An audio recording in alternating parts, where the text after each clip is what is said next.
தமிழக வெற்றிக் கழகத்தின் முதல் மாநில மாநாடு கடந்த ஆண்டு விக்கிரவாண்டியில் நடந்தது. இந்த மாநாட்டில் லட்சக்கணக்கானவர்கள் கூடினர். இது கட்சியினர்களிடையே உற்சாகத்தை ஏற்படுத்தியது. இதனைத் தொடர்ந்து கட்சி கட்டமைப்பு பணிகளில் விஜய் தீவிரமாக இறங்கினார்.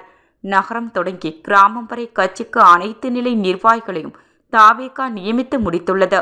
அடுத்த ஆண்டு நடக்க இருக்கும் சட்டசபை தேர்தலை சந்திக்க தாவேகா ஆயத்தமாகி வருகிறது.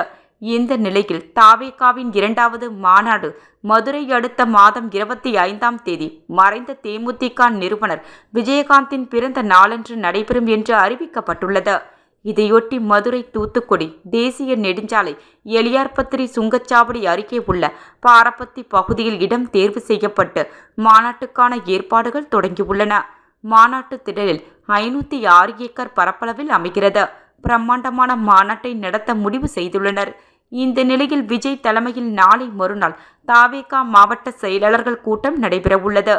இந்த கூட்டத்தில் இரண்டாவது மாநில மாநாடு, சட்டசபை தேர்தல் தொடர்பாக வியூகங்கள் அமைப்பது மற்றும் கட்சியின் அடுத்த கட்ட செயல்பாடுகள் குறித்து மாவட்ட செயலாளர்களுடன் விஜய் ஆலோசனை மேற்கொள்கிறார்.